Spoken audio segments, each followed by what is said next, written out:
কালো দাগ পড়ে রয়েছে, আমাকে ট্রিটমেন্ট না করলে তো পচন ধরবে, আমাকে অ্যাটলিস্ট ট্রিটমেন্ট দেন, তারপরে রিমান্ড দেন। আমাকে তো সেকেন্ড হাফে আবার আপনার রিমান্ড দিল। এই আপনার কারাগারে যাওয়ার পর ওইখানে শুনেছি যে উনি কারাগারের যে আপনার জেল সুপার, ওই ঢাকা ইউনিভার্সিটির ছাত্র, কাজে একটু সিম্পাথি তো পাবো। আমি ডাকসুর বিপি ছিলাম, 28 বছর পরে অন্তত একটা ভালো রুমে থাকতে দেবে, এইটুকু তো ব্যবস্থা করবে। আক্তারের কথা বলা যায়, আমাদেরকে ফাঁসির সেল, ফাঁসির আসামিদের যে সেল, ওইটা আপনার পরিত্যক্ত ছিল এক প্রকারের, সেইখানে আমাদেরকে আসলে রেখেছিল। রুমগুলো আগে ব্যবহার হয় নাই তো, ময়লা, তারপরে গন্ধ ওর মধ্যেই রেখেছিল। আবার প্রথম দিন ছিলাম নিচে, এখন নিচে এত গন্ধ, আমি তো আসলে লাইক দম বন্ধ হয়ে মারা যাচ্ছিলাম ওরা। এবং রাতে হঠাৎ করে শ্বাসকষ্ট দেখা এলো, পরে হসপিটালে নিয়ে এসে ওরা।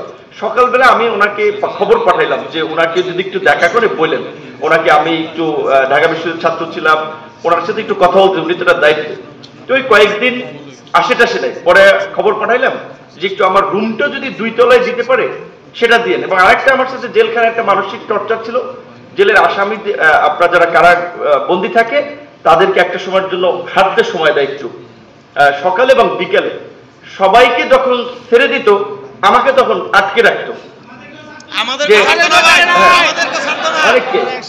বিশেষ করে আন্দোলনের কিছু নেতৃবৃন্দকে বা আন্দোলনকারী যাদেরকে গ্রেপ্তার, এদের সাথে বিহেভটা করতো। তো আমি একটু কথা বলবো, কারণ কথা বলবো যেন কথা না বলতো, এটা মানসিক টর্চার। সবাইকে ছেড়ে দিচ্ছে, যারা একটু বের হচ্ছে কথা বলতেছে, আমি বের হতে পারছি না। আবার যখন আমাকে ছেড়ে দিচ্ছে একা একা কোনো রুমের সামনে গিয়ে কথা বলবো, সিসিটিভি ক্যামেরা আছে, যে লাইক তাহলে তো আরো পানিশমেন্ট পড়বে। তো ইন্টারেস্টিং বিষয় হচ্ছে, যেদিন শেখ হাসিনা পালিয়ে যায় সেদিন একজন কারারক্ষী মহিউদ্দিন নামে, উনি এসে বললেন ভাই গেছে। তো বিশ্বাস করতে পারতেছিলাম কি বলে। তখন সম্ভবত 2:45, আমার এক্সাক্টলি আমি বলছিলাম টাইমটা দেখেন, 2:45 এরকম হবে, বলছে গেছে। আমি বিশ্বাস করতে পারছিলাম। আরো মানে আরেকজনকে, 2 জন ছিল, ওরা আমাকে চেনার কারণে একটু 2-1 জন ভালো ব্যবহার করতো। বললাম ভাই আসলে কি গেছে? বলছে গেছে। পরে শুনে আমার পিছনের বিল্ডিং এ ছিল বাবুর ভাই, ওনারটা নাকি একটা ডিভাইস আপডেট পাওয়ার জন্য আছে, ওইখানে চিল্লা পাল্লা করে জিজ্ঞেস ভাই শিওর গেছে? বলছে হ্যাঁ হ্যাঁ হ্যাঁ। তখন আমরা জানতে পারলাম গেছে, এবং পুরো জেলে তো একটা জাগরণ ঘটে গেল। একদম তার কতক্ষণ পরেই আমাকে বললো যে একজন ইয়াইসা আপনার কারারক্ষী এসে, স্যার বলতেছে, স্যার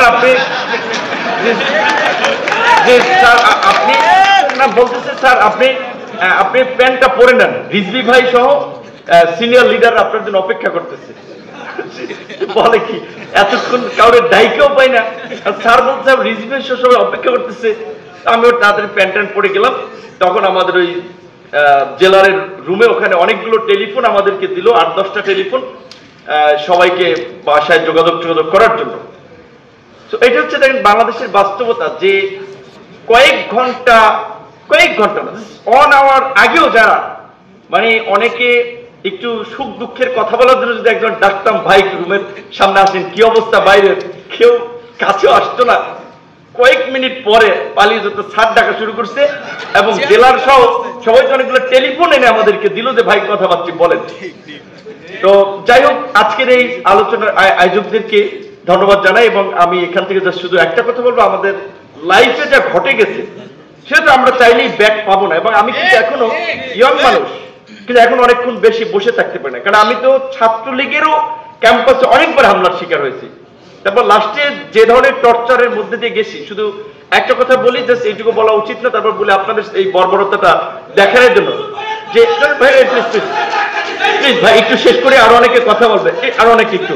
তো শেষে একটা ছেলেকে, ইয়ং ছেলে, মিডল এজ, তাকে একেবারে ন্যাকেট করে তাকে টর্চার করতেছে। আর আমাকে জাস্ট দেখানোর জন্য যে এরকম কিন্তু অনেকের সাথে হয়।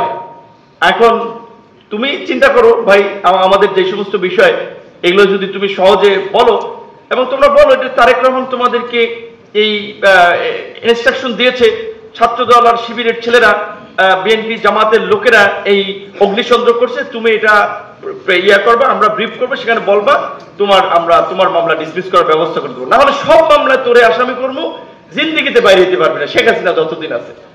তো এখন এই রকমের মানে একটা পরিস্থিতিতেও কিন্তু আমরা কম্প্রোমাইজ করি নাই, একেবারে ফুল জীবনের ঝুঁকি নিয়ে। কারণ যখন 1 আগস্ট আমাকে কিছু সাংবাদিকরা বলছিল, ভাই আন্দোলন তো ঝিমিয়ে পড়তেছে, কিছু বলেন। তখন কিন্তু একটা ঝুঁকি নিয়ে বলছেন যে 90% পতন হয়েছে আর 10% ধাক্কা দেবে, এই মানুষকে একটু জাগ্রত করার জন্য। তো আমরা চাই না, আমরা একটা কথা যে আমরা চাই না ওই বাংলাদেশ আর ফিরে আসুক। আমাদের একজন মাদ্রাসা শিক্ষার্থী ভাই বলেছে, না থানায় তাকে যুবলীগের ছেলেরা গিয়ে মেরেছে। তো আমরা চাই না আবার এখন আমাদের সরকার, আমরা কাউকে গিয়ে থানায় মারবো, কিংবা পরবর্তীতে পলিটিক্যাল সরকার হবে, পুলিশ আবার কারো পলিটিক্যাল ওয়েপন হবে। যেটা এরশাদের সময় দেখেন পুলিশকে এরশাদের পেটোয়া বাহিনী বলতো, খালেদা জিয়ার সময় খালেদা জিয়ার পেটোয়া বাহিনী বলতো, আওয়ামী লীগের সময় আওয়ামী লীগের পেটোয়া বাহিনী বলতো। এখন এই পুলিশ কিংবা প্রশাসনের যে ক্যারেক্টার, কর্মপদ্ধতি, এখানে কিন্তু খুব বেশি পরিবর্তন হয় নাই। তো আমার খুব ভয় হয় যে বোধহয় যাই বলেন সামনে বোধহয় আমরা কিছু পরিবর্তন তো লক্ষ্য করব, কিন্তু এই প্র্যাকটিসটা বোধহয় পুরোপুরি বিলুপ্ত হচ্ছে না। তো অন্তর্বর্তীকালীন সরকারকে ঘিরে আমাদের খুব আশা ছিল এই মৌলিক জায়গাটাতে রাষ্ট্র ব্যবস্থা অন্তত পরিবর্তন আসবে। আমাদের দুইজন সম্মানিত উপদেষ্টা আছে, তাদের প্রতি এইটাই আহ্বান। আমরা ভবিষ্যতে কি এমপি মন্ত্রী হই না অ্যাক্টিভিস্ট হিসেবে থাকি সেটা ম্যাটার না, আমরা একটা নিরাপদ রাষ্ট্র এবং সমাজ ব্যবস্থা চাই যেখানে প্রত্যেক নাগরিক তাদের মর্যাদা এবং অধিকার নিয়ে বাস করবে। সেইটুকু অন্তত আপনারা এই সময়ের মধ্যে যতটুকু পারেন আমাদেরকে নিশ্চিত করবেন, এইটি আপনাদের প্রতি প্রত্যাশা। ধন্যবাদ।